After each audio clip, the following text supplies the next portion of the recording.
ஹரே கிருஷ்ணா. எல்லாத்துக்கும் என்னோட தண்டவத் பிரணாம்ஸ். இன்னொரு முறை நம்ம பகவத்கீதை உண்மையுருவில் ஏசி பக்திவேதாந்த சுவாமி பிரபுபாதரோட மொழிபெயர்ப்பு பொருளுரை பார்த்துட்டு வரோம். அதில் உன்னத அறிவுங்கிற 4வது அத்தியாயம் பார்த்துட்டு வரோம். இதில் 21வது ஸ்லோகத்தில் இருக்கும். சரி, இப்போ நான் ரிசைட் பண்ணுற ஸ்லோகாவை சொல்கிறேன், நீங்கள் ரிப்பீட் பண்ணுங்க. நிராசீர்யத சித்தாத்மா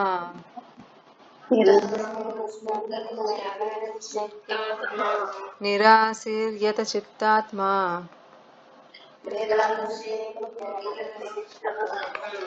त्यक्त सर्व परिग्रहः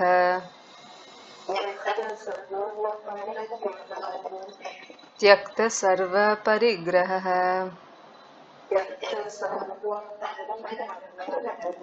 शारीरं केवलं कर्म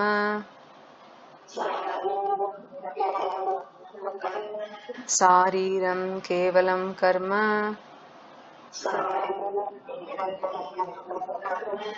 कुर्वन्नाप्नोति किल्बिषम्.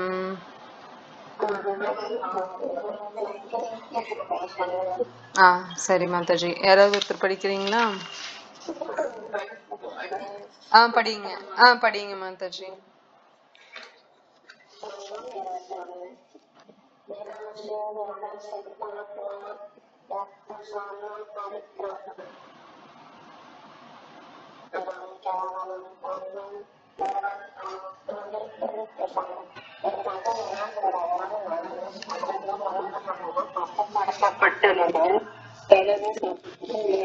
உரிமை உணர்வுகளை முழுமையாக மட்டுமே செயல்படுத்துகின்றான். எவ்வாறு செயல்படுவதால் அவன் பாவ விளைவுகளால் பாதிக்கப்படுவதில்லை. ஒருமுறை கிருஷ்ண பக்தன் தனது செயல்களை நல்ல தீய விளைவுகளில் எதையும் எதிர்பார்ப்பதில்லை. அவனது மனமும் அறிவும் முழுமையான கட்டுப்பாட்டில் உள்ளது. நான் பகவானின் அம்சம் என்பதால் என்னால் செய்யப்படும் செயல்கள் உண்மையில் என்னால் செய்யப்படுவது இல்லை. எல்லோருமாக பலவினால் செய்யப்படும் செயல்களே என்பதை அவன் அறிவான். கை நகரும் போது அது கையின் சுய விருப்பத்தினால் அல்ல, இன்னும் முயற்சியினாலேயே அது நகர்கிறது. செயல்படும் முயற்சியில் முழுமையான கிருஷ்ண பக்தன் எப்போதும் பகவானின் உணவுடன் நிலையுள்ளான். ஒரு எந்திரத்தின் பாதகத்தை போல அவன் செயல்படுகிறான். எந்திரத்தின் பகுதி எவ்வாறு எண்ணெயிடப்பட்டு சுத்தமாக்கப்பட்டு பராமரிக்கப்படுகிறதோ அதுபோல கிருஷ்ண பக்தனும் பகவான் முக்கியமான பொருளில் ஈடுபடுவதற்காக தனது செயல்பாடு தன்னை பராமரித்துக் கொள்கிறான். எனவே அவன் தனது முயற்சிகளின் விளைவுகளால் பாதிக்கப்படுவதில்லை. ஒரு மிருகத்தை போல அவனது உடல் கூட அவனுக்கு சொந்தமானது கிடையாது. மிருகத்தின் சொந்தக்காரன் சில சமயங்களில் தனது மிருகத்தை உரிமையாக கொண்டாலும் அதை எதிர்ப்பதில்லை. உண்மையில் அதற்கு சுதந்திரம் ஏதும் இல்லை. தன்னுணர்வில் முழுமையாக ஈடுபட்டுள்ள கிருஷ்ண பக்தனுக்கு எந்த பௌதீக பொருளின் மீதும் பொய்யுரிமை கொண்டாடுவதற்கு நேரமில்லை. உடலையும் ஆத்மாவையும் தக்க வைத்துக் கொள்வதற்காக அநியாயமான வழிகளில் செல்வம் சேர்க்கும் அவசியமும் அவனுக்கு இல்லை. எனவே இத்தகு பௌதீக பாவங்களால் அவன் கலங்கமடைவதில்லை. தனது செயல்களின் எல்லா விளைவுகளில் இருந்தும் அவன் விடுதலை பெற்றவன் ஆவான். ஹரே கிருஷ்ண மாதாஜி.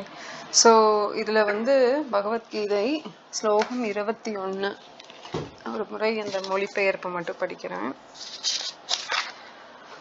ஸோ 4வது அத்தியாயம் 21வது ஸ்லோகம். இத்தகு உணர்வுடையோன் மனமும் அறிவும் முழுமையாக கட்டுப்படுத்தப்பட்ட நிலையில் தனது சொத்துக்களின் மீதான உரிமையுணர்வுகளை முழுமையாக துறந்து வாழ்வின் அவசிய தேவைகளுக்காக மட்டுமே செயலாற்றுகின்றான். இவ்வாறு செயல்படுவதால் அவன் பாவ விளைவுகளால் பாதிக்கப்படுவதில்லை. இதனோட முன்னத்த ஸ்லோகம் பார்த்தோம்னா நம்ம லாஸ்ட் வீக் பார்த்தோம். தனது செயல்களின் பலன்களின் மீதான எல்லா பற்றுதலையும் துறந்து எப்போதும் திருப்தியுற்று சுதந்திரமாய் விளங்கும் அவன் எல்லாவித செயல்களில் ஈடுபட்டிருந்தாலும் எந்த பலநோக்கு செயலையும் செய்வதில்லை. அப்ப அவன் செய்யற செயல் எப்படி இருக்குன்னா கர்மாவா விகர்மாவா அகர்மாவா இருக்கா, எதுவா இருக்கு? ஒருவன் பலநோக்கு செயல்களை செய்யாம அவனோட செயலை திருப்தியோட கிருஷ்ணரை மையப்படுத்தி வாழ்க்கையை நடத்தும் போது, செயல்களை செய்யும் போது, அந்த செயலுக்கு நம்ம என்னன்னு சொல்லுவோம்? யாராவது சொல்லுங்க. கர்மாவா, விகர்மாவா, அகர்மாவா அதுக்கு பேரு?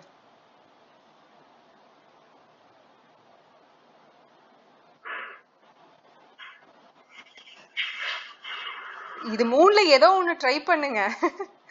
மூணுல ஏதோ ஒண்ணுதான்.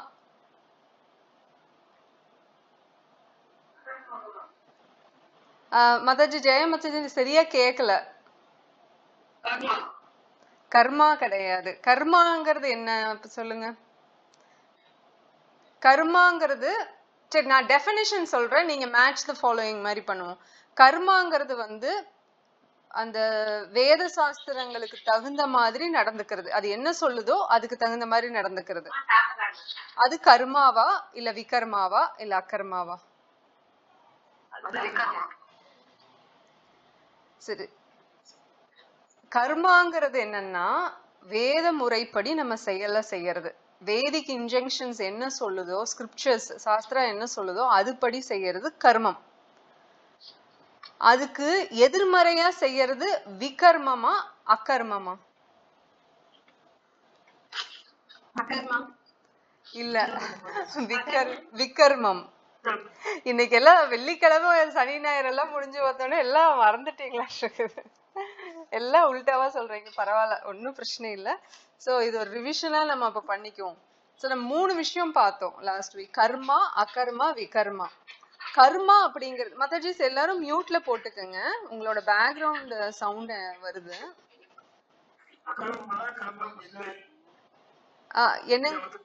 என்னங்க பிரபு?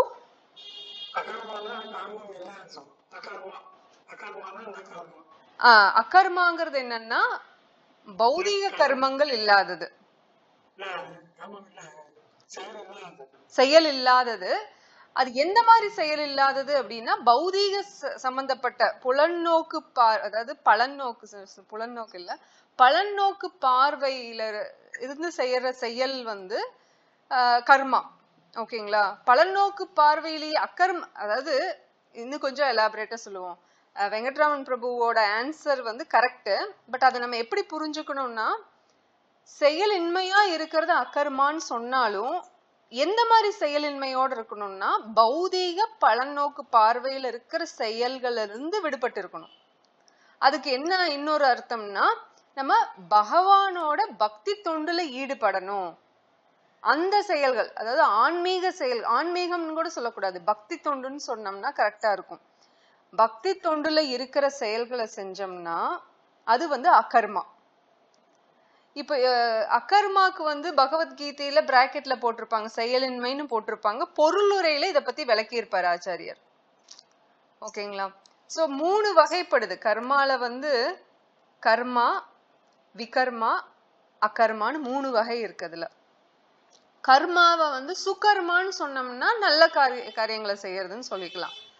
இப்போ ஒரு வேத சாஸ்திரப்படி இந்த வர்ணாசிரம தர்மம் இப்படி செய்யணும், அவங்க இந்த மாதிரி பிராமணாஸ் இந்த வேலையை செய்யணும், சத்திரியர்கள் இந்த வேலையை செய்யணும் அப்படின்னு அவங்களோட தர்மத்துக்கு தகுந்த மாதிரி அவங்க அந்த செயல்களுக்கு இன்னொரு வார்த்தை கர்மம்னு சொல்லலாம். அதே வேத சாஸ்திரப்படி செய்யற செயலுக்கு பேரும் கர்மம்னு சொல்லலாம். சில சமயங்கள்ல வந்து கர்மாக்கு வினை வரும் இல்லைங்களா, அதனோட விளைவுகள், அதையும் கர்மான்னு சொல்லுவாங்க. பட் அதெல்லாம் நம்ம ஒதுக்கி வச்சுட்டு இப்ப சப்ஜெக்டா மட்டும் கர்மா, விகர்மா, அகர்மாங்கிறத வந்து ஒரு தடவை ரிவிஷன் பண்ணிக்குவோம் இந்த இதுக்குள்ள போறதுக்கு முன்னாடி. சோ கர்மாங்கிறது வேத சாஸ்திர பிரகாரம் நம்ம செய்யற செயல் கர்மா. அதுல வந்து புண்ணியம் பாபம்னு எல்லாம் இருக்குது தானுங்க. அது வந்து புண்ணியத்தை நோக்கி செய்யறது, நல்ல விஷயங்களை செய்யறது. ஏன்னா வேத சாஸ்திரங்களை கெட்ட விஷயங்களை சொல்லி கொடுக்கறது கிடையாது, நல்ல விஷயங்களை சொல்லி கொடுக்குது, நல்ல விஷயங்களை செய்யறாங்க. அவங்களோட தர்மம், வர்ணாசிரம தர்மத்துல அவங்களோட ஸ்தானம் எதுல இருக்கோ, அவங்க பிராமணாவா இல்ல பிரம்மச்சாரியா, பிராமண பிரம்மச்சாரியா இல்ல சத்திரிய பிரம்மச்சாரியா, அது எதுவா இருந்தாலும் அந்த ஆசிரமத்துல அந்த வர்ணத்துல அவங்களோட தர்மப்படி செய்யறது கர்மம். அதுக்கு நேர்மறையா செய்யறது. துரியோதனன் வந்து நேர்மறையா செஞ்சான், அவன் பண்ணது விகர்மம். யுதிஷ்டிர மகாராஜ் பண்ணது கர்மம் அப்படின்னா. ஆனா இன்னொன்னு என்னன்னா, யுதிஷ்டிர மகாராஜ் பக்தி தொண்டுல இருந்தாரு. அதாவது பகவான் யாருன்னு அவருக்கு தெரியும். பகவான் ஸ்ரீ கிருஷ்ணருங்கிறத அவரு அக்செப்ட் பண்ணிட்டாரு. இப்ப பகவானே வந்து பகவத்கீதையில தான் தான் முன்முதல் கடவுள்னு சொல்றாரு. அத கூட ஏத்துக்காதவங்க யாருன்னா நாஸ்திகர்கள்னு சொல்றாங்க ஆச்சாரியர்கள். அதே மாதிரி தானே கடவுள்னு சொல்லிட்டாலும் அவங்க நாஸ்திகர்கள்னு சொல்றாங்க. கடவுளே இல்லைன்னு சொன்னாலும் ஒண்ணுதான், தான் கடவுள்னு சொன்னாலும் ஒண்ணுதான். அதாவது எல்லாமே வந்து அசுர குணம் படைச்சவங்கன்னு சொல்லப்படுறாங்க, ஆச்சாரியர்கள் சொல்றாங்க அந்த மாதிரி.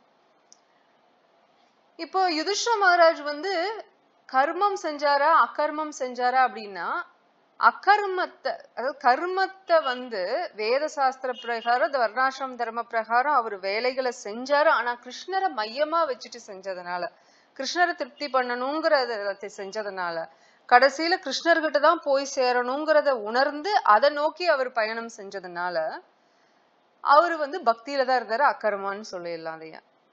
துரியோதனன் வந்து வேதம் என்ன சொல்லுதோ அதுக்கு எதிர்மறையான விஷயங்கள் பல விஷயங்களை செஞ்சான். அவன் நல்ல விஷயங்கள் செய்யறத விட தீய விஷயங்கள் அதிகமா செஞ்சான். துரியோதனன் வந்து ராவணன் ஆகட்டும், துரியோதனன் ஆகட்டும், விபீஷணன் ஆகட்டும், அவங்களுக்கு அந்த பொறாமை குணம் வந்து பகவான் மேல அதிகமா இருந்தது. அப்ப பகவான் மேல இருந்தாலும், பகவான் பக்தர்கள் மேல அந்த பொறாமை இருந்தாலும் அவங்க விரோதமா தான் செய்வாங்க. வேத விதிகளுக்கு விரோதமா செய்வாங்க.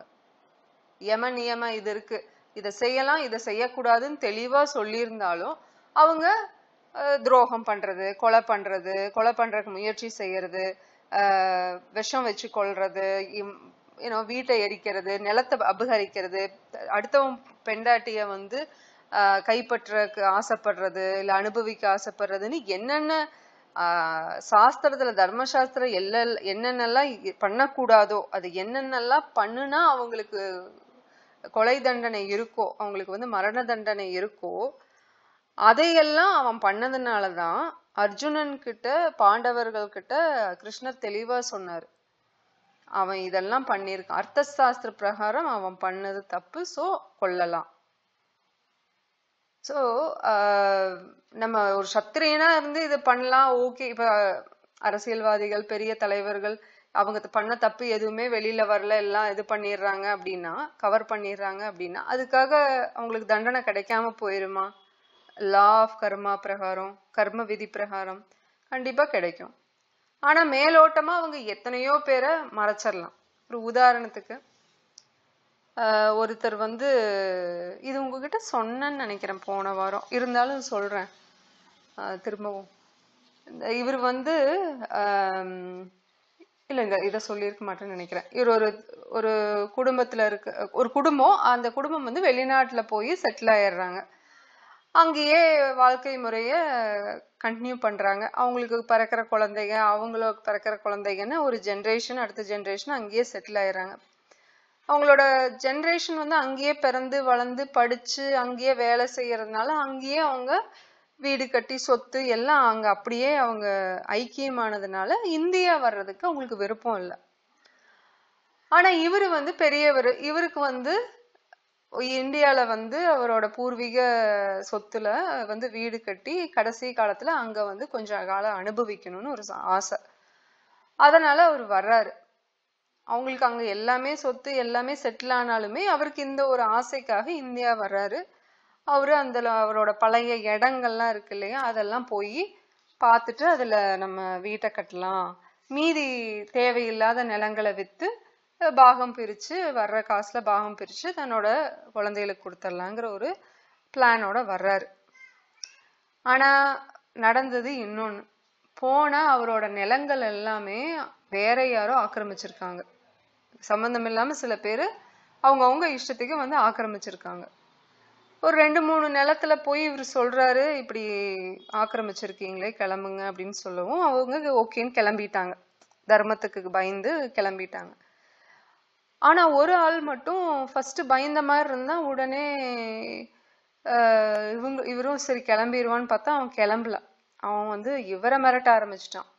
நான் வந்து சட்ட பிரகாரம் தான் நான் இந்த சொத்தை வாங்கியிருக்கேன், ஒரு ஆள் இந்த ஊருக்காரர் தான், அந்த ஆளோட பேர்ல இந்த நிலம் இருந்தது, நான் அந்த ஆள்கிட்ட இருந்து தான் நான் பணம் பல லட்சக்கணக்கான ரூபாய் கொடுத்து நான் வாங்கியிருக்கேன் அப்படின்னு இந்த ஆள் சொல்றாரு. இப்ப இந்த நிலத்தோட முதலாளி இருக்காரு இல்லைங்களா, அவரு எப்படி இது சாத்தியம் அப்படின்னு பார்த்தா அவர் கண்டுபிடிக்கிறாரு. பார்த்தா இந்த ஆள் போலி பத்திரத்தை தயாரிச்சு அதுக்கு காவல்துறை அப்புறம் அந்த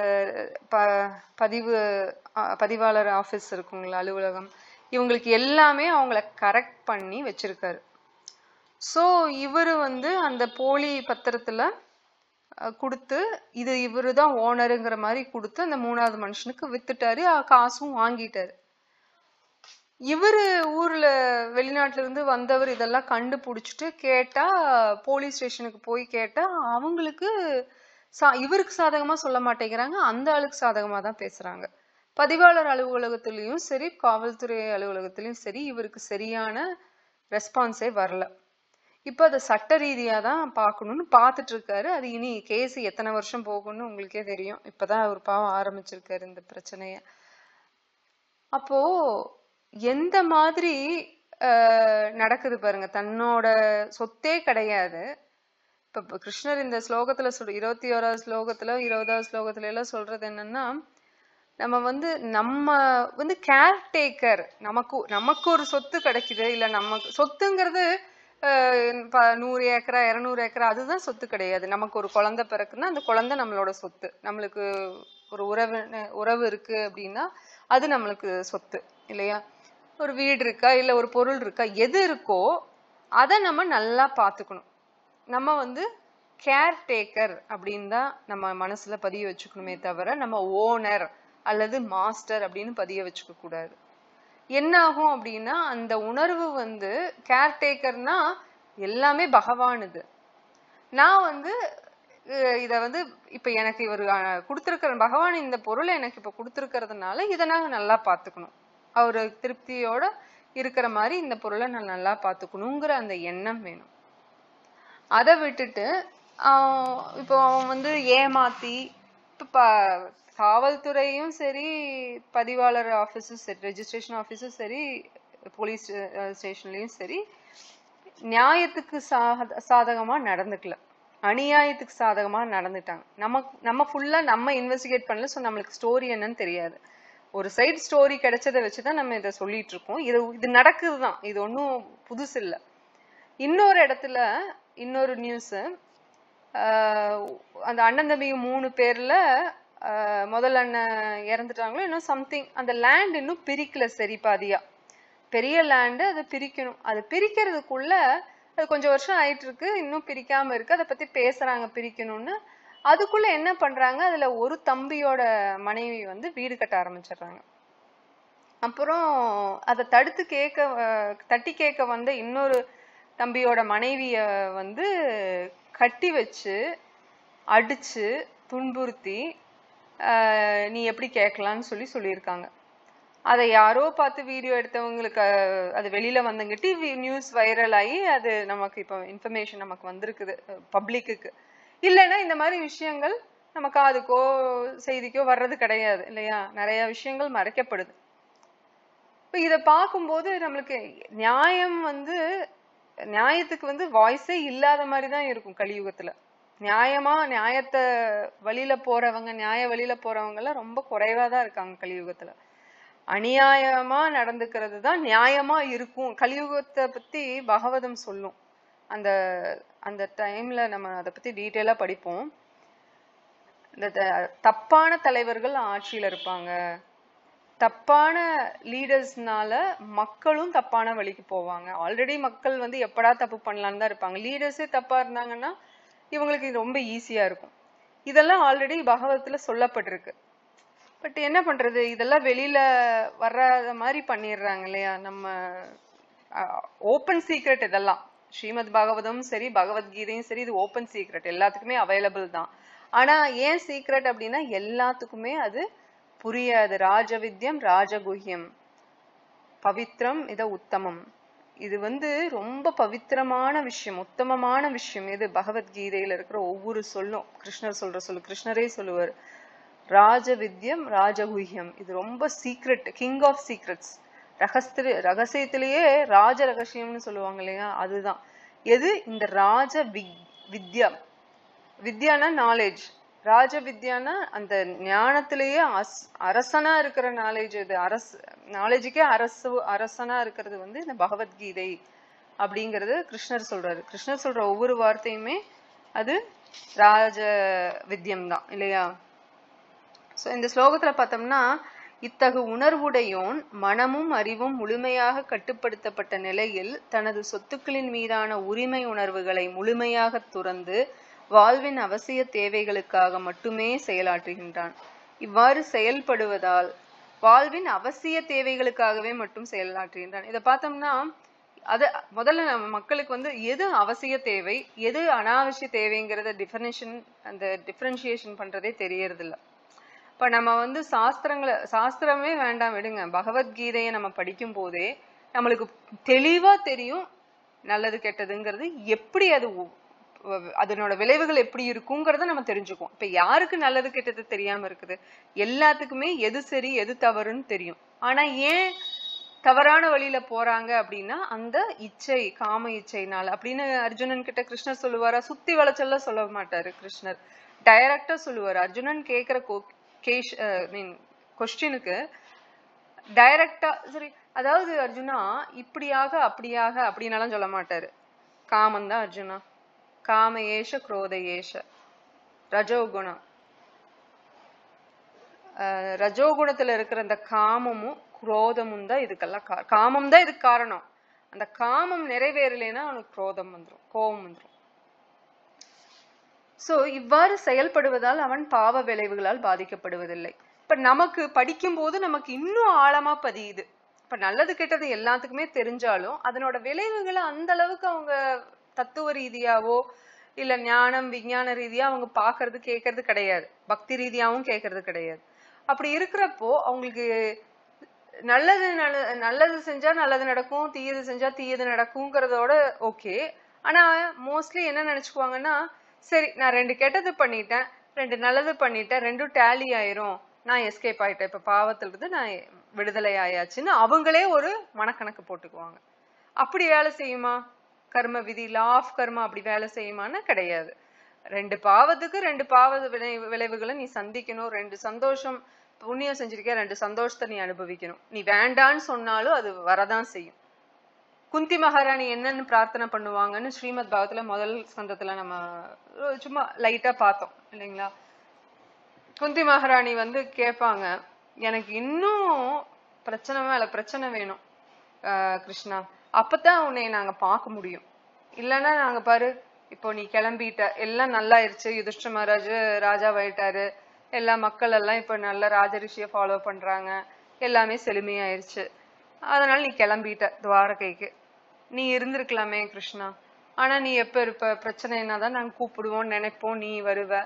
இப்ப பிரச்சனை இல்ல, அதனால நாங்க நினைக்க மாட்டோம், நீயும் வரமாட்ட, அப்படின்னா எனக்கு பேசாம பிரச்சனையவே கொடுத்துருன்னு கேட்பாங்க குந்தி மகாராணி. அவங்க படாத பாடுபட்டாங்க. அவங்களுக்கு ஒரு பிரச்சனையா 2 பிரச்சனையா, அவ்வளோ பிரச்சனை. ஒரு தாய்க்கு வந்து எதெல்லாம் சந்திக்க கூடாதோ, தன்னோட குழந்தையோட உயிர் எந்த நிலையில வேணாலும் எந்த நேரத்துல வேணாலும் போகுங்கிற அந்த பயத்தோட வாழ்றது, அப்புறம் தன்னோட மருமகளுக்கு எந்த நேரத்திலயும் ஒரு இது கிடையாது, பாதுகாப்பு கிடையாது. அவ்வளோ வீரர்களா பஞ்ச பாண்டவர்கள் இருக்காங்க, அவங்க முன்னிலையிலேயே துச்சாதனன் வந்து திரௌபதி மாதாவை வந்து துன்புறுத்துறான் இல்லையா.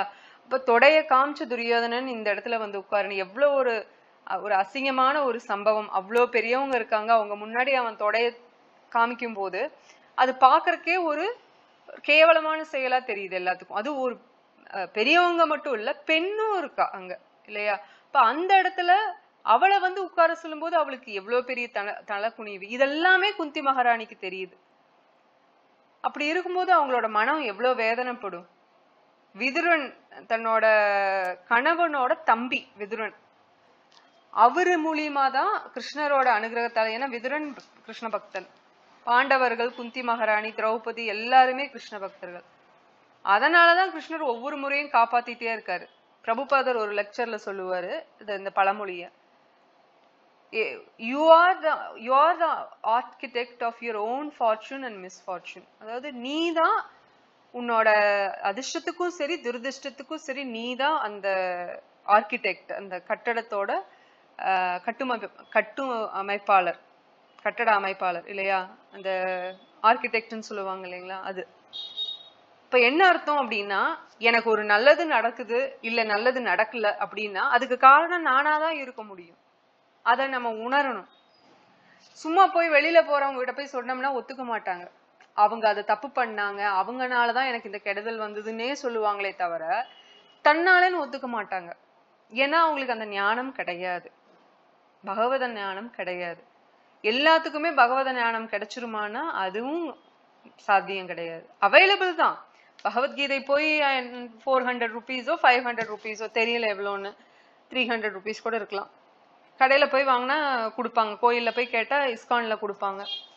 ஸ்ரீல பிரபுபாதரது உண்மையுருவில்ங்கிற பகவத்கீதை. ஏன்னா நிறைய பேர் பொருளுரை எழுதுறாங்க, மொழிபெயர்ப்பு எழுதுறாங்க. தூய பக்தன் எழுதுற மொழிபெயர்ப்பு பொருளுரையில தான் தாக்கம் அதிகமா இருக்குங்கிறது போன வாரம் நம்ம அதை பத்தி டிஸ்கஸ் பண்ணோம்.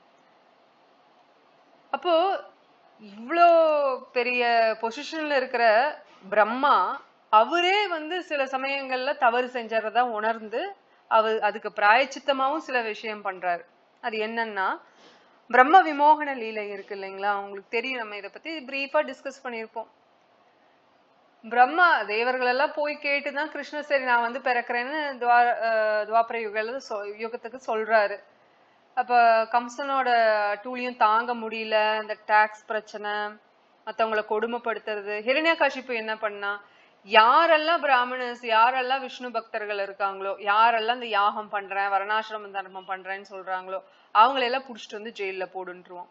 யாருமே நல்லது பண்ணக்கூடாது, விஷ்ணு காரியங்கள் எதுவும் செய்யக்கூடாது, எல்லாருமே என்னதான் பகவானா நினைச்சு கும்பிடணும் அப்படின்னு தான் அவனை ஃபர்ஸ்ட் ரூல்ஸ் போடுறான். அப்படி இருக்கிறப்போ விஷ்ணு பக்தர்கள் நான் செத்தாலும் சாவனே தவிர உன்னை கும்பிட மாட்டேன் அப்படின்னு சொன்னவங்களுக்கெல்லாம் ஜெயில் தண்டனை, இல்லைன்னா உயிரோடவே அவங்கள துன்புறுத்துறது, கொலை பண்ற, அவங்களே சாகிற அளவுக்கு அவங்களுக்கு துன்பத்தை கொடுக்கறது, வேலை அந்த மாதிரி பழுவான வேலைகள் கொடுக்கறது, அந்த மாதிரி கொடுமைப்படுத்துறது. எவென்ச்சுவலி அவங்க இறந்துருவாங்க, இல்லைன்னா இவனே கொன்றுவான். இந்த மாதிரிதான் போயிட்டு இருக்கும். சோ இந்த துன்பத்தை அப்ப இந்த மாதிரி ரொம்ப துன்பத்துக்கு மேல துன்பம் வருது அப்படிங்கிறங்கிட்டுதான் விஷ்ணு கிட்ட போய் வேண்டி, விஷ்ணு சரி நான் வர்றேன் அப்படின்னு சொல்லுவாரு, நான் வருவேன் அப்படின்னு. அப்ப நரசிம்மர் வந்தது பிரகலாத் மகாராஜோட துன்பம், பிரகலாத் மகாராஜுக்கு அவங்க கொடுத்த ஹிரண்யகாசிப்பு கொடுத்த துன்பத்தை இவருனால தாங்கிக்க முடியல. பகவானுக்கு நம்ம எந்த அளவுக்கு நம்ம பகவானுக்கு அன்பு செலுத்துறோமோ அந்த அளவுக்கு பகவான் நமக்கு அன்பு செலுத்துவார், அதுக்கு மேலேயே செலுத்துவாருன்னு நமக்கு தெரியும். அட்லீஸ்ட் ஒரு நாலேஜுக்காகனாவது இப்படி வச்சுக்குவோம், நான் 100% நான் அன்பு செலுத்துறேன், எனக்கு இதுதான் என்னோட கெப்பாசிட்டியே, இதுக்கு மேல எனக்கு அன்பு செலுத்த முடியாது அப்படின்னா இதுதான் என்னோட கெப்பாசிட்டி, அந்த அளவுக்கு அவரும் அன்பு செலுத்துவார். அப்ப இவங்களுக்கு மட்டும் பகவான் ஏன் அனுகூலியமா இருக்காரு, நம்மளை ஏன் இப்படி வச்சிருக்காரு அப்படின்னா காரணம் இதுதான். நான் விழுந்து விழுந்து கும்பிடுறேனே, யாரை கும்பிடணும்? மரத்தோட வேருக்கு தண்ணி ஊத்துறமா, இல்ல மரத்துல இருக்கிற கிளைகள் இலைகள் பூக்களுக்கு தண்ணி ஊத்துறமா? அந்த கேள்வி வரும் இல்லையா. ஸ்ரீமத் பாகவத்துல அதையும் நம்ம படிச்சிருக்கோம். அப்போ நம்ம ஞானம்ங்கிறது பக்தி பண்ணும் போது நம்மளுக்கு ஞானம் ஆட்டோமேட்டிக்கா கிடைக்குது. இப்ப நம்ம எல்லாருமே ஒரு வகையில இல்லைன்னா இன்னொரு வகையில ஒரு கட்டத்துல பக்திங்கிற ஒரு விஷயத்த பண்ணிட்டு இருக்கிறப்பதான் நம்மளுக்கு இந்த ஜென்மத்திலயோ இல்ல போன ஜென்மங்களையோ எப்படியோ பகவானோட அனுகிரகத்தால, பக்தர்களோட அனுகிரகத்தால பக்திங்கிற ஒரு விதை நம்மளுக்குள்ள போடப்பட்டிருக்கு. அது முளைக்க ஆரம்பிக்க நம்மளுக்கு அந்த ஞானம் வைராகியமும் வர ஆரம்பிச்சிருது. ஞானம்ங்கிறது இப்ப நம்ம படிக்கிறது, பகவத்கீதையில இருந்து தெரிஞ்சுக்கிறது, ஸ்ரீமத் பாகவத்துல இருந்து தெரிஞ்சுக்கிறது, இதெல்லாம் ஞானம். வைராகியம்ங்கிறது நமக்கே சரி இந்த கெட்ட விஷயங்கள் எல்லாம் நம்ம பண்ணக்கூடாது, கெட்ட பழக்க வழக்கங்களை நம்ம ஸ்டாப் பண்ணிடணும், கெட்ட விஷயங்களை எடுத்துக்க கூடாது அப்படிங்கிற அந்த வைராகியம் நமக்கு வருது. பற்றின்மை, வைராகியம்ங்கிறது தமிழ்ல பற்றின்மை. சோ இந்த மாதிரி இருக்கிற பட்சத்துல இப்ப பிரம்மா இந்த கம்சாவோட தொல்லை தாங்க முடியல, பிரம்மாவும் கேக்குறாரு, விஷ்ணு வர்றேன்ட்டாரு, கிருஷ்ணாவை பிறந்தாச்சு, தேவர்கள் வாழ்த்துறாங்க, எல்லாமே ஓகே. தேவகி வயித்துல கிருஷ்ணரை சுமந்துட்டு இருக்கும் போது எல்லாரும் வாழ்த்துறாங்க, பிரார்த்தனை பண்றாங்க, பூக்களை போட்டு வாழ்த்துறாங்க, எல்லாம் பண்றாங்க. தெரியுது அவங்களுக்கு கிருஷ்ணர் வர போறாருன்னு எல்லாம். ஆனாலும் ஒரு கட்டத்துல வந்து பிரம்மாக்கு வந்து ஒரு சந்தேகம் வந்துருச்சு. யார் இந்த பையன், இப்படி மாடு மேய்க்கிற பையன் பசங்களோட விளையாண்டு இருக்கான்னு சொல்லிட்டு தான் கடத்துறாரு. ஒரு குகையில போய் அவங்கள தூங்க வைக்கிறாரு. கொஞ்ச நேரத்திலேயே அவர் ரியலைஸ் பண்ணிட்டாரு, தப்பு பண்ணிட்டோமோ அப்படின்ட்டு. திருப்பி வர்றாரு, என்ன நடக்குதுன்னு போய் பார்ப்போன்னு பார்த்தா எத்தனை பசங்க எத்தனை கண்ணுக்குட்டிகளை ஒளிச்சு வச்சாரோ அத்தனை பேரும் அதே மாதிரி விளையாண்டு இருக்காங்க. கூடுடன் திருப்பி அந்த குகைக்கு போறாரு, பாக்குறாரு, அங்கேயும் இருக்காங்க பசங்க, ஆனா தூங்கிட்டு இருக்காங்க. திருப்பி இங்க வராங்க, இங்கேயும் தூங்கிட்டு இருக்கு, இங்க விளையாண்டு இருக்காங்க. என்னடா இது? மறுபடியும் அங்க போறாரு, அங்க இருக்காங்க. இங்க வந்தா இங்க இருக்காங்க. என்ன மாயாஜாலமா இருக்கு? ஒருவேளை நம்ம போற அந்த கேப்ல டிரான்ஸ்போர்ட் நடக்குதோ அப்படின்னு அவருக்கு சந்தேகம். அப்புறம் பார்த்தா சில இடங்கள் என்ன சொல்றாங்க, அந்த பசங்க வந்து தெளிவாதான் இருக்காங்க, விளையாண்டு இருக்காங்க. பிரம்மாவோட விளையாண்டு இருப்பாரு. பிரம்மா இங்க வந்து பார்க்கும்போது அதுக்கு பாட்டுக்கு விளையாண்டு இருக்கிறதா சொல்றாங்க. சில இடங்கள்ல அவர் தூங்கிட்டு இருந்தாங்க பசங்கள்லாம், அந்த ட்ரீம் வேர்ல்டுக்கு போயிட்டாங்க அப்படின்னு சொல்லப்படுது. எதுவா இருந்தாலும் பசங்க வந்து பிரம்மாவோட கஸ்டடியில தான் இருக்காங்க, பசங்க கண்ணுக்குட்டிகள்லாம். இங்க கிருஷ்ணர் வந்து இங்க பசங்களோட கண்ணுக்குட்டிகளோட இருக்கிறாங்க இல்லையா. அப்ப பிரம்மா இந்த செகண்ட் டைம் அப்படி பார்த்துட்டு வந்துட்டு சந்தேகப்பட்டு என்ன நடக்குதுன்னு ஒரு குழப்பத்துல இருக்கும் போதுதான் கிருஷ்ணர் வந்து எல்லா கண்ணுக்குட்டிகளையும் பசங்களையும், அந்த கோபியர்கள் இருக்காங்க இல்லையா, மாடு மேய்க்கிற பசங்க, அவங்க எல்லாத்தையுமே அவரு காமிக்கிறாரு அவங்களோட சுயரூபம். அது யாருன்னா விஷ்ணு. 4 புஜங்கள், சத்துருபுஜங்களை கொண்ட விஷ்ணுவேதான். அப்ப இவரோட தவற உணர்ந்து மன்னிப்பு கேட்கிறாரு, இப்படி பண்ணிட்டேனேன்னு. அவருக்கு வந்து 50 வயசு. இப்ப 50 வயசு முடிஞ்சது. பிரம்மாக்கு 50 வயசு நடக்குது. இப்போ அவர் வந்து 100 வயசு வாழ்வாருன்னு சொன்னோம் இல்லைங்களா. ஆனா அவரோட ஒரு க்ஷணமே நம்மளுக்கு வந்து பல லட்சக்கணக்கான வருஷம் அப்படிங்கறது பாக்குறோம். இப்போ trillions and trillions of years அவரோட ஒரு நாளே. அப்ப அதை கணக்கு கூட போட முடியாது, அவ்வளோ நீண்ட காலம். நம்மளோட பூமி கால அட்டவணையிட கம்பேர் பண்ணும்போது அவரோட காலம் வந்து பல கோடி ஆண்டுகள் வாழ்வாரு. அப்ப எத்தனையோ அதுல சின்ன சின்ன பிரளயங்கள் வந்து போகும், நித்திய பிரளயங்கள், இந்த மாதிரி சின்ன சின்ன பிரளயங்கள் வந்து போகும். அப்புறம் கடைசியில அந்த இந்த பிரளயம் வரும்போதுதான், முக்கியமான பிரளயம் வரும்போதுதான் பிரம்மாவும் அந்த உடலை விட்டு போவார். சோ அப்பதான் ஃபுல்லா எல்லாமே இதாகும், அழியும். அது வரைக்கும் சின்ன சின்ன விஷயத்துல அழியும். இப்ப ஒரு பூச்சி பறக்குது அழியுதுங்கிறது ஒரு நித்திய பிரளயம், அது நித்தியமா நடந்துகிட்டே தான் பாக்குறோம். திடீர்னு அவங்க இறந்துட்டாங்க, இவங்க இறந்துட்டாங்க, அங்க குழந்தை பிறந்திருக்குங்க அப்படிங்கறத நம்ம பார்த்துட்டு தானே இருக்கோம். சோ அது வந்து நித்திய பிரளயம். இப்போ பிரம்மா வந்து குழப்பத்துல இருக்கும்போது விஷ்ணு காட்சி கொடுக்குறாரு. எல்லாருமே விஷ்ணுவா தெரியவும் இவர் மன்னிப்பு கேட்கிறாரு, எவ்வளவு பெரிய அபச்சாரம் பண்ணிட்டேன் அப்படின்னு. அதுக்கப்புறம் கொஞ்ச நாள் கழிச்சு அவர் வேதனை தான், இந்த ஒரு தப்பு பண்ணிட்டோமே அப்படின்னு சொல்லிட்டு. 50 வயசு ஆகுது, இப்ப போய் இப்படி ஒரு தப்பு பண்ண. 50 வயசுனா கொரோனாங்கிறது இல்ல, எல்லாமே பிறந்து இறக்குறாங்க. அதாவது இறக்குறது வந்து ஒரு பிரளயம். இல்ல இல்ல, அது வந்து கூட்டு கர்மானால இறக்குறது. அது நைமித்திக பிரளயம், நித்திய பிரளயம் அப்படிங்கிறது ஒரு 2-3 வகை பிரளயங்கள் இருக்கு. அதுல வந்து இப்போ நம்ம அன்னைக்கு இது டிஸ்கஸ் பண்ணோம் தெரியுங்களா, அது என்னது, நம்ம இந்த ஃப்ளட்டு, அப்புறம் ஃப்ளைட் கிராஷ், இந்த மாதிரி விஷயங்கள்லாம் டிஸ்கஸ் பண்ணோம் இல்லைங்களா. இந்த கூட்டு கர்மா, எல்லாரும் எப்ப இறக்கணும் அப்படிங்கறது ஒரு விதிப்படி அவங்களோட கர்மா, பாப கர்மா, ஏதோ ஒரு கர்மா, அது மூலியமா அவங்க இறக்கணுங்கிறது ஒரு டைம் இருக்குது அப்படின்னா அவங்களை எல்லாம் சேர்த்து ஒரு இடத்துல போடுறது, அந்த மாதிரி. அது ஒரு கர்மா. அப்புறம் கோவிட்ல இறக்குறதுங்கிறது பாத்தீங்கன்னா அந்த மாதிரிதான். பட் எல்லாத்துக்கும் தனிப்பட்ட கர்மா ஒண்ணு இருக்கு. கூட்டு கர்மாங்கிறது என்ன அப்படின்னா, எல்லாரும் சில சமயங்கள்ல ஒரு குடும்பத்துல போய் கூட்டு கர்மாவா ஒண்ணு அனுபவிக்க வேண்டியது வரும். அந்த குடும்பத்துல ஒரு நிகழ்வு நடக்குது, நல்லதோ கெட்டதோ, அவங்க கூட்டமாவே அந்த குடும்பத்தோட சேர்ந்து அதை அனுபவிப்பாங்க, இன்பமோ துன்பமோ.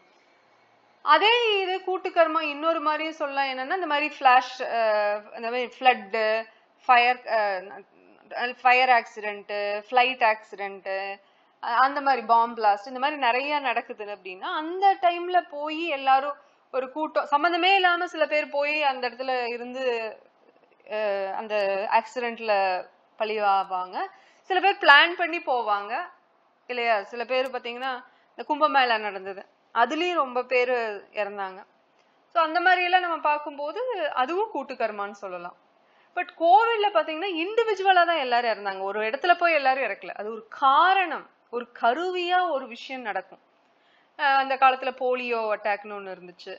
அப்புறம் இப்பெல்லாம் பார்த்தோம்னா கேன்சர் அட்டாக்னு. இப்ப ரஷ்யா வந்து கேன்சருக்கு வந்து வேக்சினேஷன் கண்டுபிடிச்சிட்டாங்களாமா, அதை டெஸ்டும் பண்ணியாச்சாம். இனிமேல் கேன்சர் எல்லாம் வராத மாதிரி வேக்சினேஷன் போட்டுருவாங்க. அப்ப ஏதாவது ஒண்ணு பயங்கரமா ஒரு நோய் இருக்கு அப்படின்னா, இப்போ அந்த ஒருத்தர் வந்து நோய்வாய்ப்பட்டு இறக்குறாங்க அப்படிங்கிறது ஒரு கர்மாவா இருந்தா, அவங்க கலியுகத்துல இத்தனாவது ஆண்டு இருக்காங்களா, அந்த டைம்ல எது ஒரு ஃபேன்சியான டிசீஸோ அவங்களுக்கு அது வந்து அவங்க அது மூலியமா இருப்பாங்க.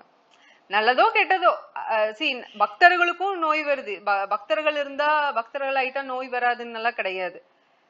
நிறைய பக்தர்கள் நோய் வருது, அவங்களும் இறக்குறாங்க, அவங்களும் துன்பப்படுறாங்க. பட் கான்சியஸ்னஸ் டிஃபர் ஆகுது, அதுதான் முக்கியம். அதாவது ஆன்மீக லோகத்திலயும் சரி பௌதீக லோகத்திலயும் சரி வேறுபாடுகள் இருக்கதான் செய்யுது. ஒவ்வொருத்தரும் ஒவ்வொரு ஸ்டேட்டஸ்ல இருக்காங்க தான், ஒவ்வொருத்தரும் ஒவ்வொரு மாதிரி இன்ப துன்பங்களை அனுபவிக்கிறாங்களதான். ஆன்மீக லோகத்துல திருநாட்டிலயும் அப்படிதான் இருக்கு, பகவான் திருநாட்டிலயும் அப்படிதான் இருக்கு. ஆனா அங்க வந்து அவங்களோட உணர்வுகள், அவங்களோட கான்சியஸ்னஸ் வந்து வேற. நம்மளுக்கு வந்து நம்மன்னு சொன்னோம்னா பொதுவா சொல்றேன் நான், ஜென்ரலா பப்ளிக் எப்படி இருக்கும், சாமானிய மனுஷனுக்கு எப்படி இருக்கும்னா சுயநலமுள்ள ஒரு உணர்வா தான் இருக்கும். கான்சியஸ்னஸ் வந்து ரொம்ப செல்ஃப் சென்ட்ரிக்கா, செல்ஃப் கான்சியஸா, இல்ல ஃபேமிலி கான்சியஸா, இல்ல சொசைட்டி கான்சியஸா அப்படிதான் இருப்பாங்க. பட் திருநாட்டுல, பகவான் திருநாட்டுல பகவானோட பக்தர்கள் வந்து பௌதிக லோகத்துல இருந்தாலும் அவங்களோட கான்சியஸ்னஸ் எப்படி இருக்கும்னா பகவானை மையப்படுத்தி இருக்கிறதுனால எந்த ஒரு வேறுபாடுமே அது பகவான மையமா வச்சுட்டு தான் பார்ப்பாங்களே தவிர, இப்ப ஒரு பெரிய பக்தர் இருக்காங்க அப்படின்னா அவங்க ஆச்சாரியரா இருக்கும்போது இவர் மட்டும் ஏன் ஆச்சாரியாரா இருக்காரு, நான் ஏன் ஆச்சாரியரா இருக்கக்கூடாது, அந்த பொறாமை பக்தர்களுக்கு, உண்மையான பக்தர்களுக்கு வராது. இந்த பக்தர்களுக்கு மட்டும் ஏன் காலில் விழுந்து ஆசீர்வாதம் வாங்கிக்கிறாங்க, என்கிட்ட யாரும் வர்றதில்லை, இவங்களுக்கு மட்டும் ஏன் பிரசாதம் எக்ஸ்ட்ரா கொடுக்குறாங்க, நமக்கு கொடுக்கறது இல்ல, இந்த மாதிரி கான்சியஸ் வந்து தூய பக்தர்களுக்கு வராது. அடிப்படையான நாலேஜ்ல இருக்கிற பக்தர்களுக்கு இதெல்லாம் வர்றது சாமானிய மக்களுக்கு மாதிரி தான் அவங்களுக்கும். ஏன்னா அவங்க இன்னும் பக்தியில முழுசா வராதனால, அவங்க அடிப்படையான நிலையில இருக்கிறதுனால, ரொம்ப ஃபவுண்டேஷனல் லெவல்ல இருக்கிறதுனால அவங்களுக்கு சில அந்த புத்தி, மனோபுத்தி, அகங்காரம் வந்து எல்லாமே இந்த பௌதிகவாதிகள் மாதிரி தான் அவங்களுக்கும் ஆக்ட் ஆகும். இப்போ இவ்வளவு வருஷம் 50 வருஷம் ஆயே பிரம்மாக்கு வந்து இப்படி ஒரு அபச்சாரத்தை பண்ணியிருக்கிறோமேனு ஒரு வருத்தம். பகவான் கிட்ட மன்னிப்பு கேட்டுறாரு, பகவான் மன்னிச்சு விட்டுறாரு, ஒன்னும் பிரச்சனை இல்லைண்ணா, பாத்துக்கங்க. அவ்வளவு பெரிய ஆளே பகவான் பக்தர், தூய பக்தரா இருக்கிறவங்களே அவங்க தப்பு செய்யறாங்க. அப்ப நம்ம எல்லாம் எவ்வளோ என்ன மாத்திரம், நம்ம எல்லாம் ஒரு எறும்பு கூட கிடையாது, ஒரு துளி கூட கிடையாது, ஒரு டாட் இல்ல அந்த பிக்சர்ல. அப்ப நம்ம எல்லாம் தவறு செய்யறதுங்கிறது ரொம்ப ஒரு, இப்படி தடுக்கி விட்டா பதம் பதம்னா விபத்தம், தடுக்கி விட்டா நாம அதுக்கு ஆபத்து தான். பௌதிக லோகத்துல சீக்கிரமா ஒரு பிரச்சனை உருவாயிரும். இல்ல நம்மளே ஒரு பிரச்சனையில போய் மாட்டிக்குவோம். துன்பம்ங்கிறது ரெடிமேட் துணிக மாதிரி எல்லா பக்கம் அவைலபிளா இருக்கு. நம்ம சிவனேன்னு போயிட்டு இருந்தாலும், அவர் ஒருத்தர் சிவனேன்னு தான் போயிட்டு இருந்தாரு, நாய் கடிச்சிருச்சு, செத்து போயிட்டாரு. அவர் நாய், சொந்த நாய் வளர்த்துறாரு. நியூஸ் இப்ப போன வாரத்து நியூஸ், புடிச்சு நாய் வாங்கி அது கூட விளையாண்டு ஜாலியா தான் இருந்திருக்காரு. அந்த நாய் கடிச்சது. ஆனா அவர் என்ன தப்பு பண்ணிட்டாருன்னா, போய் ஊசி போட்டிருக்கணும், அவர் ஊசி போடல. சின்ன நாய் அப்படிங்கிற அவர் பெருசா நினைக்கல. ஆனா அந்த சின்ன நாய் என்ன பண்ணிருச்சு, உயிரை எடுத்துருச்சு. பட் அதுக்காக அந்த உயிர் எடுத்தது நாய்ங்கிறதுனால நம்ம நாய் தான் தப்புன்னு சொல்லுவோமா? கிடையாது. அவங்களுக்கு அந்த உயிர் போறது வந்து அந்த கர்ம விதிப்படி ஒரு டைம் இருக்கு, கால ரூபம் வந்து அங்க ஆக்ட் ஆகுது இல்லைங்களா? பகவானே கால ரூபமா வர்றாரு. பக்தர்கள் இல்லாதவங்களுக்கு டெத்து, அந்த இறப்பு அப்படிங்கிறது கால ரூபமா பகவான் வருவாரு. ஆனா பக்தர்களுக்கு இறப்புங்கிறது ஒன்றும் கிடையாது. அவங்க இங்க தொண்டு செஞ்சுட்டு இருப்பாங்க பௌதிக லோகத்துல அப்படின்னா, அந்த உடலை விட்டு போறாங்க அப்படின்னா அவங்க இன்னொரு இடத்துல போய் தொண்டு செய்ய போறாங்க. அது அந்த இடம் எதுவா இருந்தாலும் பக்தர்களுக்கு பிரச்சனை இல்லை, தூய பக்தர்களுக்கு. நம்ம தூய பக்தர்கள் ஆகணும்னு தான் நம்ம முயற்சி பண்றோம். நம்ம எல்லாருமே அந்த பாதையை நோக்கி தான் போறோம். அந்த பிரேமை கிடைக்கணும். இப்ப பகவான் கிட்ட பிரம்மாவும் அதை தான் ஆசைப்படுறாரு. அவருக்கு ஒரு முறை கேள்விப்படுறாரு, இந்த மாதிரி கௌரங்கா வந்து சைத்தன்ய மகாபிரபு வந்து கலியுகத்துல கௌரங்கரா வரப்போறாரு. கௌரங்க அவருக்குன்னு ஒரு தாம் இருக்கு, எப்படி அயோத்தியாக்குன்னு ஒரு வைகுந்த லோகம் இருக்கு, அந்த மாதிரி சொல்றோம் இல்லைங்களா? அந்த மாதிரி கோலக்க விருந்தாவன் தாம் மாதிரியே ஆன்மீக திருநாடுகள்ல ஒன்னா டாப் மோஸ்ட் வந்து கோலக்க விருந்தாவனம். அதுல கீழே எல்லாம் நவத்வீப் தாம்னு இருக்காங்க, கௌரங்கா இருக்காரு மகாபிரபு. இப்ப பிரம்மாவுக்கு தெரிய வந்தோடனையும் நவத்வீப்ல தான் வந்து பிறக்க போறாரு. வெஸ்ட் பெங்கால்ல நவத்வீப்ல தான் வந்து பிறக்க போறான்னு தெரிஞ்சோன்னா அதனோட மையத்துக்கு போயிட்டு கௌரங்கா கௌரங்கான்னு தியானம் பண்றாரு. உங்களோட தரிசனம் வேணும்னு சொல்லி கெஞ்சறாரு. அப்ப கௌரங்கர் வர்றாரு. அப்போ என்ன வேணும், உனக்கு என்ன வர வேணும்னு கேட்டோன்னே பிரம்மானால அவரோட அழகால மயங்கி அவருக்கு பேச்சே வரல. கிருஷ்ணரோட ரூபமாகட்டும், ராமரோட ரூபமாகட்டும், மகாபிரபு கௌரங்காவோட ரூபமாகட்டும், அதை வர்ணிக்கும் போது கிருஷ்ணர் பலராமுக்கு வந்து கலர் தான் டிஃப்ரென்ஸே தவிர மீதி எல்லாம் ஒரே மாதிரிதான் அப்படின்னு ஆச்சாரியர்கள் சொல்லுவாங்க. அந்த அந்யோன்யத்துல அது உண்மையாவும் இருக்கலாம், நமக்கு தெரியும், நம்ம பார்த்தது இல்லை, அவங்க சொன்னதை வச்சுதான் நம்ம நினைச்சு பார்த்துக்கிறோம். கிருஷ்ணர், பலராம், கௌரங்கா மகாபிரபு, ராமச்சந்திரா, இவங்க எல்லாத்துக்குமே அவங்க டிஸ்கிரைப் பண்ணும்போது பாத்தீங்கன்னா கண்ணு வந்து நல்லா லோச்சனம், எப்படின்னா நல்ல விசாலமா இருக்கும். நம்ம பெண்களுக்கு விஷாலாட்சின்னு சொல்றாங்க பாத்தீங்களா, அந்த மாதிரி விஷாலமா நல்ல பெரிய கண்ணு, காது வரைக்கும் போயிருக்குமா. அதே மாதிரி மூக்கு வந்து நல்லா ஷார்ப்பா இருக்கும். அப்புறம் தொப்புள் நல்லா உள்ள போயிருக்கும். புஜம் வந்து நல்லா செஸ்ட் எல்லாம் வந்து பிராடாவும் மேல தூக்கி இருக்கும். கை பாத்தீங்கன்னா ஆர்ம்ஸ் பாத்தீங்கன்னா இந்த முட்டி இருக்கு இல்லைங்களா, கால் முட்டி, அதுக்கும் கீழே போகும், அவ்வளோ நீளமா இருக்கும். ஹைட்டா இருப்பாங்க. அந்த மாதிரி ஒவ்வொரு பார்ட்டும் டிஸ்கிரைப் பண்ணியிருப்பாங்க பகவத்கீதையில எல்லாம். நம்ம பார்த்தோம்னா அந்த பார்ட்ஸ் அது மாதிரி நிறைய இடத்துல டிஸ்கிரைப் பண்ணியிருப்பாங்க.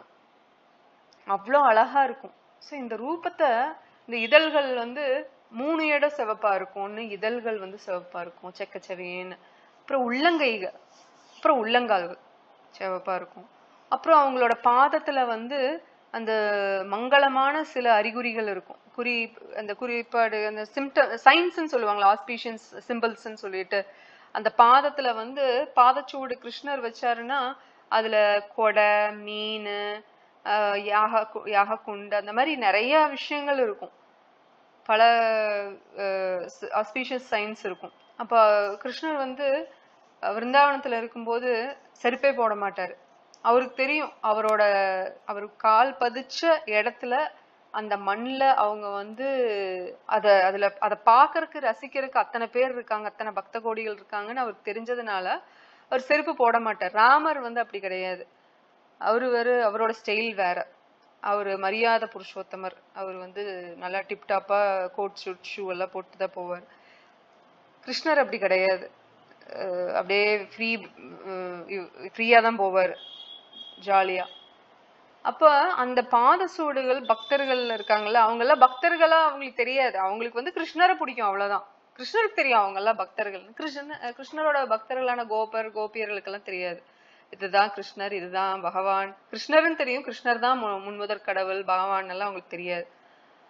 சோ அவரோட பாதச்சூடு போன இடங்கள்ல ஒரு பசுமாடு கண்ணுக்குட்டியோட அதை மிதிக்காது. ஏன்னா அது மிதிக்க கூடாது, அது அழகான ஒரு விஷயம், எல்லாரும் ரசிக்கக்கூடிய விஷயம், அதை பார்த்தாலே நம்மளுக்கு திருப்தியா இருக்கு, கிருஷ்ணன் இங்க வந்திருக்கான் அப்படின்னு. அதனால எல்லாருமே தள்ளிதான் போவாங்களே தவிர அந்த பாதச்சுவட்டுல போக மாட்டாங்களாம். இப்போ இவரு கௌரங்கா வந்து அவரோட அங்கங்கள்லாம் வந்து அவ்வளவு அழகா இருக்கு, தங்க நிற மேனி அவருக்கு. கிருஷ்ணருக்கு வந்து கருப்பு, ராதாராணி தங்க நிற மேனி. இப்போ கிருஷ்ணர் வந்து ஒரு பக்தையா இருந்தா இல்ல ஒரு பக்தரா இருந்தா என்ன அனுபவம் கிடைக்கும் அப்படிங்கறத பாக்குறதுக்காகவும், எல்லாத்துக்கும் கலியுகத்துல எல்லாம் மோசமான நிலையில போயிட்டு இருக்காங்க, பக்திங்கிறதே இல்ல, ஹரிநாம உச்சாடனம் இல்ல, அதனால நான் போய் எல்லாத்துக்கும் திருப்பி ஞாபகப்படுத்தணும், இல்ல கொடுக்கணும், மறந்தவங்களுக்கு கொடுக்கணும், அப்புறம் எல்லாத்துக்கும் கிருஷ்ண பிரேமைய நான் கொடுக்கணும், எந்த கண்டிஷனும் இல்லாம. கிருஷ்ணர் வந்து பகவத்கீதையில சர்வதர்மன் பரித்ரஜ்ய, நீ வந்து எல்லாத்தையும் விட்டுட்டு வா, நான் உன்னை பாத்துக்கிறேன், மோட்சம் கொடுக்குறேன்னு. ஆனா இவரு சைத்தன்ய மகாபிரபு கலியுகத்துல வந்தாரு இதுக்காகவே. என்னன்னா இவங்க எல்லாம் பாஸ் ஆக மாட்டாங்களாட்டு இருக்குது சப்ஜெக்ட்ல, நானே கொஸ்டின் பேப்பரும் தரேன், ஆன்சரும் தரேன், நீ எழுதி மட்டும் வேடா ராஜான்னு சொல்ற மாதிரி மகாபிரபு வராரு.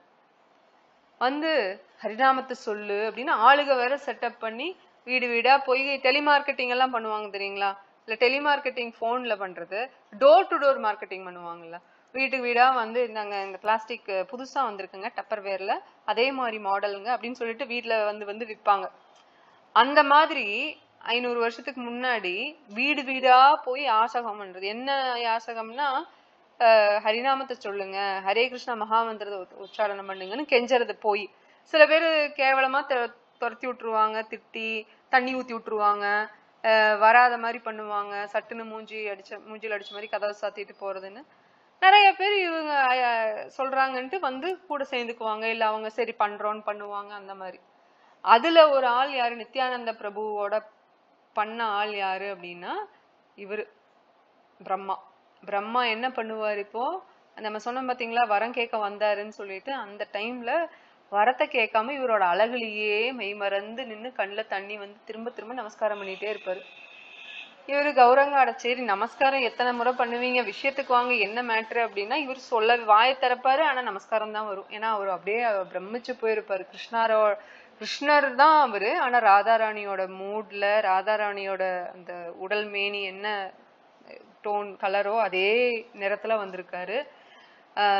பாக்குறதுக்கு ரொம்ப அற்புதமா இருக்காரு, இந்த தரிசனம் கிடைக்குது இவருக்கு. அப்புறம் ஒரு வழியா கேட்டுறாரு, என்ன வேணும்னா நீங்க இந்த மாதிரி கலியுகத்துல வரப்போறீங்களா, சைத்தன்ய மகாபிரபுவா வரப்போறீங்களா, எல்லாத்துக்கும் இலவசமா கிருஷ்ண பிரேமியா எந்த கண்டிஷனும் இல்லாம கொடுக்க போறீங்களா, அதனால எனக்கு ஒரு ரோல் கொடுங்க, ஒரு சின்னதா நானும் அந்த லீலையில நானும் பங்கேற்கிற மாதிரி, என்ன நானே பரிசுத்தம் பண்ணிக்கிறதுக்கு, அபச்சாரத்துல இருந்து வெளியில வர்றதுக்கு, அப்புறம் உங்களோட கிருஷ்ண பிரேமை எனக்கும் கிடைக்கிறதுக்கு. ஏன்னா எல்லா தேவி தேவர்களும் கிருஷ்ண பிரேமையில எல்லாம் கிடையாது. பக்தர்கள்லாம் ஒவ்வொரு நிலையில இருக்காங்க, கனிஷ்ட அதிகாரி, மத்தியம் அதிகாரி, உத்தம அதிகாரி மாதிரி. நம்ம எப்படி பூலோகத்துல இருக்கிறோமோ அதே மாதிரி அவங்க நம்மளை விட அவங்க உசத்தி தான். ஆனா பக்தர்கள் எந்த இடத்துல இருந்தாலும் பக்தர்களை விட அவங்க உசத்தி கிடையாது, அன்லஸ் அவங்களும் ஒரு நல்ல தூய பக்தர்களா இருந்தா. அவங்க வந்து நல்ல அஸ்வமேத யாகம் பண்ணாங்க, நிறைய இத்தனை கோடிக்கணக்கான புண்ணியம் பண்ணாங்க, நல்ல ராஜரிஷிகளா இருந்தாங்க அப்படின்னா அவங்களும் இந்திரா வாய்க்கலாம், அவங்களும் பிரம்மா வாய்க்கலாம். ஆனா அவங்க நெசசரிலி அவங்க பக்தி பண்ணிதான் அந்த ரோலுக்கு வந்தாங்களான்னா கிடையாது, அப்படி சொல்ல முடியாது, 100% சொல்ல முடியாது. பட் அவங்க வந்துட்டாங்கன்னா அவங்க கண்டிப்பா அவங்களுக்கு இப்ப கிருஷ்ணரோட பர்சனல் அசோசியேஷன் சில சமயம் கிடைக்கலாம், ஆனா மோஸ்ட்லி கிடைக்காது தேவி தேவர்களுக்கு. அவங்களுக்கு எல்லாமே மெசேஜ் வந்துடும் என்ன வேலை பண்ணணும்னு.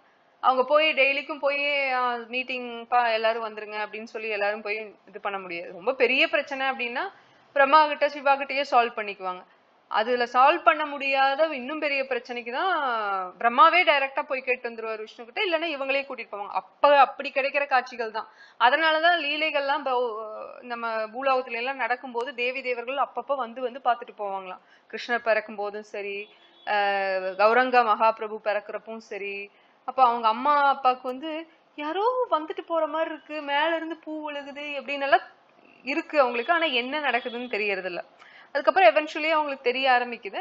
பட் இவருக்கு யசோதாமாக்கும் அப்படிதான், சிவா வந்து பாத்துட்டு போறக்கு வருவாரு, நாரத முனி வந்து பாத்துட்டு போக வருவாங்க, அந்த மாதிரி எல்லாம் நடக்கும்.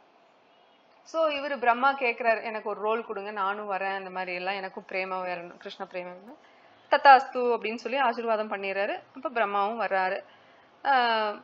என்னவா வர்றாருன்னா ஹரிதாஸ் தாக்கூரா வர்றாரு. ஹரிதாஸ் தாக்கூர் ஹரிநாம ஆச்சாரியரா நீ வருவ, 3 லட்சம் முறை ஹரிநாமத்தை தினசரி உச்சாரணம் பண்ணி ஹரிநாமத்துக்கே ஆச்சாரியனா நீ பேர் பெறுவ அப்படின்னு சொல்லி ஆசீர்வாதம் பண்றாரு. ஹரிதாஸ் தாக்கூரா வராரு. சரி, இதனோட கண்டினியூஷனா நம்ம நாளைக்கு பார்ப்போம். எப்படி வந்து பிரம்மா வந்து ஒரு மின்மினி பூச்சி வந்து சூரியனுக்கு முன்னாடி ஒரு வெளிச்சத்துக்கு முன்னாடி ஒண்ணுமே கிடையாது. நைட்டு நேரத்துல பாத்தீங்கன்னா மின்மினி பூச்சி ஓன்னு எல்லாரும் பாராட்டுவாங்க. அந்த மின்மினி பூச்சி பகல்ல போச்சுன்னா ஒரு ஆளு பார்க்க மாட்டாங்க, அது கண்ணுக்கும் கூட அவங்களுக்கு தெரியாது. அவ்வளவுதான் அதனோட சக்தி இல்லையா? அது போல பிரம்மா உணர்றாரா, கிருஷ்ணருக்கு முன்னாடி என்னோட சக்தி ஒண்ணுமே இல்லை, சாமானிய மக்களுக்கு பிரம்மாங்கிறது ஆஹா ஓஹோ அவருதான் எல்லாத்தையும் சிருஷ்டி பண்ணாரு அப்படின்னு இருக்கும். ஆனா கிருஷ்ணரை தெரிஞ்சவங்களுக்கு அவர் ஒண்ணுமே இல்லை, பிரம்மா ஒரு ரோல்ல பண்றாருப்பா, அவர் பெரிய ஆள் தான் பண்றாரு, அவருக்கு என்னோட நமஸ்காரங்கள், மத்தபடி ஒண்ணும் கிடையாது. கிருஷ்ணர் இருக்கிற நிலை வேற, பிரம்மரோட நிலை வேறுங்கிறது உணர்ந்தவங்க வேற மாதிரி நினைப்பாங்கல்ல. அப்படி அத பிரம்மர் உணர்றாரு. எப்படி மின்மினி பூச்சி பகல்ல ஒண்ணுமே இல்லையோ அந்த மாதிரி உன்னோட சக்திக்கு முன்னாடி நான் ஒண்ணுமே இல்ல அப்படின்னு பிரம்மா உணர்ந்து மன்னிப்பு கேக்குறாரு. சரி, இதோட நம்ம யசோதாமா தான் சச்சி மாதாவா வர்றாங்க. மகாபிரபுவோட தாய் சச்சி மாதா, அப்பா ஜெகநாத் மிஸ்ரா. இவங்க 2 பேரும் நந்த மகாராஜு யசோதாமையும் தான் அப்பா அம்மாவா வர்றாங்க.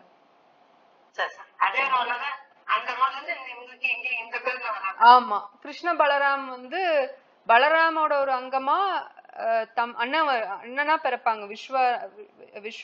விஸ்வரூபா விஸ்வம்பரா அப்படின்ட்டு 2 பேரு. விஸ்வரூபா தான் பலராமோட அங்கமா பிறப்பாரு. சைத்தன்ய மகாபிரபு பிறக்கறதுக்கு முன்னாடியே சச்சி மாதாக்கும் ஜெகநாத் மிஸ்ராக்கும் பிறப்பாரு. ஆனா அவங்க சன்னியாசம் பண்ணி எடுத்து போயிருவாங்க. ஆனா ஆக்சுவலா பலராமா வர்றது நித்யானந்த பிரபு. இப்போ வீடு வீடா போய் யாசகம் பண்றாங்க இல்லையா ஹரிநாமத்தை சொல்றதுக்கு, அது ஹரிதாஸ் தாக்கூர் பிரம்மா, இவரு பலராம் நித்யானந்த பிரபுவா. மகாபிரபு பிறக்கறதுக்கு முன்னாடியே அவர் எல்லாத்துட்டையும் சொல்லிடுவாரு, யாரெல்லாம் போகணுமோ முன்னாடியே போய் பிறந்து ரெடியா இருங்க அப்படின்னு சொல்லிட்டு.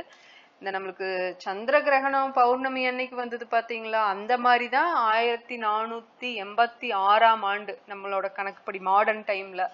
பட் ஆக்சுவலா வேதிக் டைம்ல 1407ஆம் ஆண்டு இவரு கௌரங்க மகாபிரபு பௌர்ணமி சந்திர கிரகணத்தப்ப பிறக்கிறாரு. அப்ப அந்த டைம்ல எல்லாரும் என்ன பண்ணுவாங்க, கங்கா ஸ்நானம் பண்ணி ஹரிநாமத்தை உச்சாடனம் பண்ணுவாங்க. நீங்க எல்லாம் நேற்றுக்கு நைட்டு பண்ணீங்க பாத்தீங்களா ஹரிநாம உச்சாடனம்? அந்த மாதிரி இது காலகாலமா பண்ற ஒரு விஷயம், ஹரிநாம உச்சாடனம் பண்றது. அப்போ அந்த டைம்ல இவர் அந்த டைம்ல அவர் பிறப்பாரு. அப்ப அத அஷ்டமிங்கிறது நம்ம ஒத்துக்க மாட்டோம், நவமி ஒத்துக்க மாட்டோம். ஆனா கிருஷ்ணர் ராதா எப்ப பிறக்கிறாங்க, அஷ்டமியில பிறக்கிறாங்க, ராமர் நவமியில பிறக்கிறாங்க. சந்திர கிரகணத்தை நம்ம ஆஸ்பீஷியஸா பார்க்க மாட்டோம், அப்பதான் மகாபிரபு பிறக்கிறாரு. அப்போ நம்ம அதை ஆஸ்பீஷியஸா பார்க்க ஆரம்பிச்சிரும் இல்லைங்களா. சோ அந்த கிரகணத்தப்ப நம்ம ஹரிநாமத்தை சொல்லணும்னு அவங்க சொல்லுவாங்க. அப்ப இவர் பிறக்கிறாரு வேப்ப மரத்துக்கு கீழே. நம்ம நாளைக்கு நம்ம கண்டினியூ பண்ணுவோம். ஹரே கிருஷ்ணா மாதாஜி. தேங்க்யூ மாதாஜி. நம்ம நிறைய கத்துக்குவோம் மாதாஜி. ஒரே நிமிஷம் ஒரு பிரேயர் மட்டும் பண்ணிக்கிறேன். வன்ஷா கல்பத்ரூபஸ்ய கிருபா சிந்துபியவச்ச பதிதானாம் பாவனேபியோ வைஷ்ணவேபியோ நமோ நமஹ. ஹரே கிருஷ்ணா. ஸ்ரீல பிரபுபாத் கி ஜெய், ஸ்ரீமத் பகவத் கீதை கி ஜெய்.